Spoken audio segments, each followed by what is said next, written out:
Well, real mixed emotions right now. I think obviously, the initial reaction is one of disappointment that we're out of the cup. But in terms of what the players gave me under the circumstances, a real sense of pride. I think in terms of the effort and the commitment that they gave, the discipline, really sticking to the game plan for large periods of the game. I thought we frustrated Rangers a lot in terms of the shape of the team. We worked really hard on blocking those passing lanes into the likes of Thielman and Kent and trying to nullify the space that they would have in the middle of the pitch. We were willing to give up the wide areas a lot, and although there was decent quality deliveries coming into the box, I thought the two centre halves and the goalkeeper were coping with the majority of that. There wasn't a great deal in the game, I don't think, in terms of chances created or either goalkeeper making saves. But yeah, obviously extremely disappointed right now that we're out of the competition. What did you make of Anthony Stewart's red card, and what have you said to him after the game? Yeah, I mean, look, I think my initial reaction when the challenge was made was that he was in trouble. I was talking to one of my staff members at the time, and I felt that he was going to be shown the red card, and he was. We have no arguments. I think the official has got it right at that moment in time. I think it was a poor decision from Anthony, unfortunately. He probably should have stayed on his feet and jockeyed the player instead of doing what he done. So he left his teammates in a very difficult situation, going down to 10 men against a good Rangers team. But in fairness to the 10 guys that stayed on, I think they gave their all. They stuck at it, and right through the half an hour of extra time, we're still very much in the game. And we've hit the post. Liam Scales is unlucky with an opportunity. I think McGregor makes a save. Hayden Coulson right in the last minute of extra time is very unfortunate as well. So look, it's an extremely difficult one to take, but at the same time there is a sense of pride in terms of what the players have given us, and I think the reaction of our own supporters there at the end of the game, a real appreciation in terms of the effort that the players put in. There seemed to be a moment where William Skills thought that Ryan Kent had caught him. It didn't seem to get looked at. Were you surprised at that? What did you make of that incident? Did you chance to speak to your player about it? No, I mean, look, I don't think it's a major talking point, to be honest with you. No, I didn't. I saw the incident, but I don't think there was a great deal in it, to be honest with you. I thought the Christian Ramirez one at the time, the tackle just around about the 18-yard line, we were shouting for that one, but I'm led to believe that there was plenty of contact on the ball and it wasn't a penalty. So look, it's a sore result for us to have to take, but we've came a long way, I think, as a group. A relatively new group. A lot of the guys who came in at the start of the season haven't been involved in games of this magnitude before in their playing careers up to now. And the important thing is that we learn from it and hope that we can get back here in the same stage in the Scottish Cup and go that one step further. We can't dwell on it too much because we've got a hugely important game now coming up midweek against Hearts at Tynecastle, who are on a very good run of form themselves. So we'll have to assess the squad tomorrow. We've got quite a few boys with knocks and cramp and all kinds of issues, so we'll have to see what kind of squad we've got available to us Wednesday and make sure that we go and compete at the same levels that we did today. How hard is it, Jim?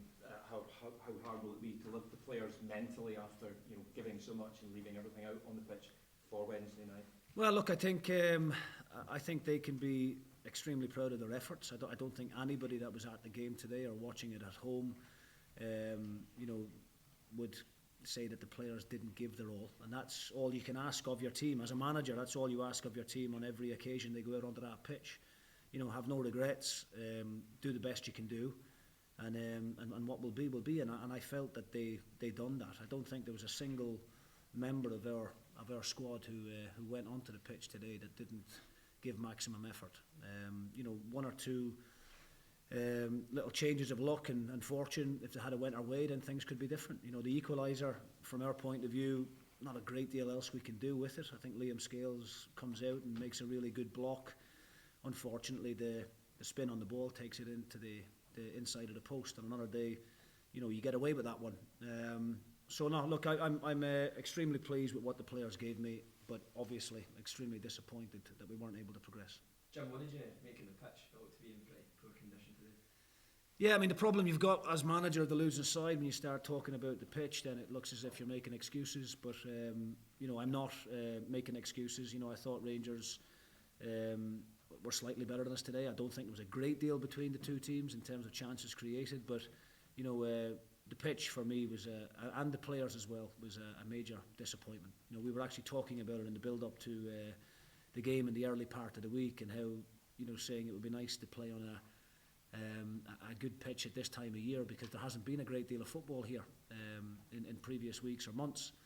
So I was surprised, I have to say. I know there was torrential rain yesterday, but you know, a national stadium pitch should have a bit more resilience than that to end up in the condition that it's ended up in there today. And I don't think it suited either team. I don't think it suited Rangers either. And I'm pretty sure if you asked Michael Beale the same question, he would probably give you a similar answer. Was that quite disappointing that the pitch paired with the conundrum surrounding VAR being on and then off again? Is that quite disappointing as a manager when you're playing in a national semi-final? Listen, the VAR thing, I think, is just a technical issue. I think that can happen at any stage in any country in the world, I think. But the pitch is a talking point.